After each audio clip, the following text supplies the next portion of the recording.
Pozdrav svima. Evo danas se nalazim u šumi gdje sakupljam jestive gljive. Znači gljivu koju danas sakupljam zove se vrganj.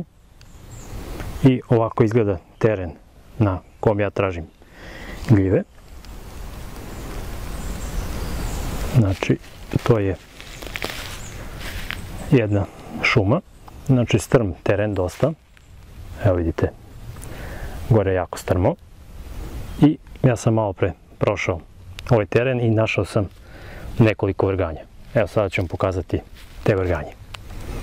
Znači evo vidite ovdje ispred mene, znači ovdje dole nisko je jedan vrganj.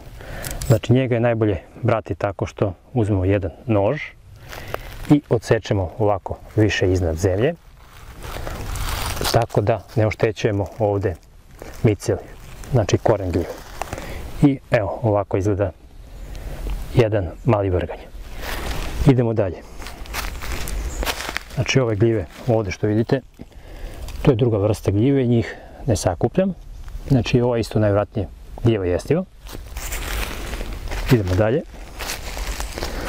Ovdje ima još iste ta vrsta gljive, samo malo starija. Znači ja samo sakupljam jednu vrstu gljive za koju sam siguran da je jestiva.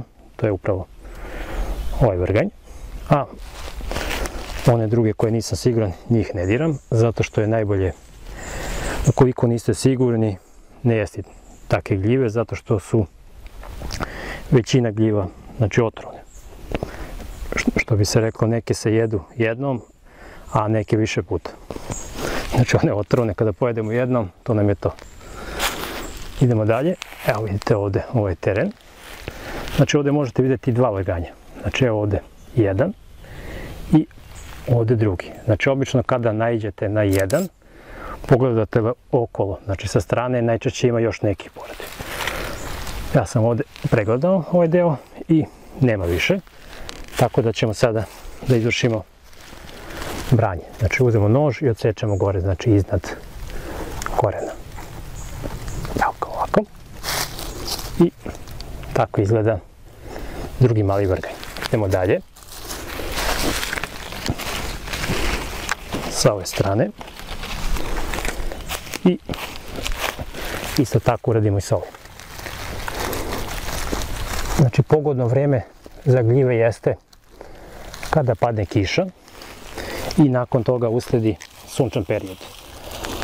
Znači juče je padala kiša i evo danas već može da se nađe obilan urod vrganja. Znači idemo dalje na gore. Sad je ovdje malo teže da se ode zato što je jako strmo. Ali polako, pazimo da se niz brdo ne skotrljamo. I idemo dalje. Znači idemo polako. I gledamo da nema negdje još koja pečurka, znači vrganj. I evo odavde. Znači ovako se slabo vidi, ali tačno tamo, znači između gdje pokazuje vrh noža se nalazi jedan vrganj. I sad idemo prema njemu. Evo vidite. Ovo je jedan veći, lep primerak. I znači uzmemo nož i odsečemo ga dole. Evo vidite, ovo je veliki. Lepo veliki. I sada već imamo 4. Idemo dalje.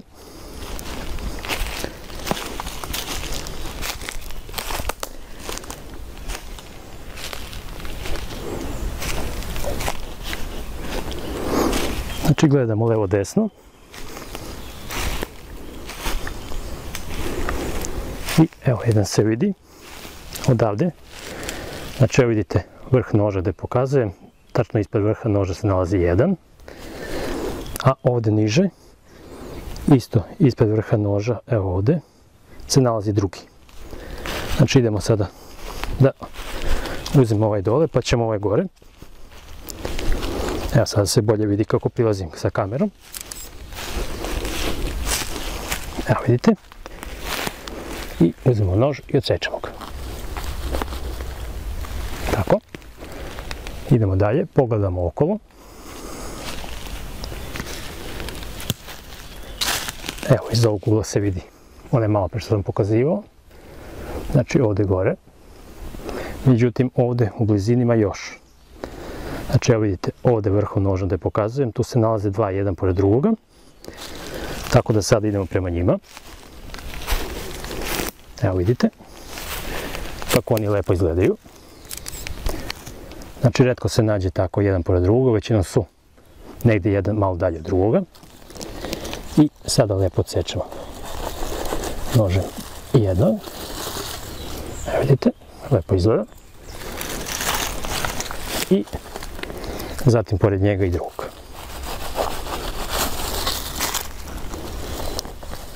Evo ga. I ovde napred se nalazi još jedan mali. Znači, evo vidi se odavde, ja ga vidim. Evo vidite ga ovde, gde je vrh noža. I sada uberamo njega. Znači, inače, ovako male ja ranije nisam brao, nego sam ih ostavio, međutim, ovom šumom prolazi puno ljudi i divlje svinje i ukoliko ga ne uberete vi, ili će ga divlje svinje pojesti, ili će ga neko drugi izvaditi, tako da on svejedno ne može da poraste. Tako da ću ga ja danas ubrati. Evo vidite, ovde 4. I sada ću da ih ponesem na gore i da uberem još one koji smo malo pre videli. Evo ga, sad malo teže, pošto je jako strmo. Evo idemo napred i evo ga. Još jedan. Ovaj je malo krupniji. Sada izvadim nož i njega isto. Odsečem. Znači lepo je, dozdola kad gledamo, lepo je zdrav. Evo vidite ovaj kako lepo izgleda. Znači baš lepo vrganje. I ovdje imamo sada 5 komada. Evo sada ćemo da idemo na drugu stranu i da istavimo sve jedno pored drugoga.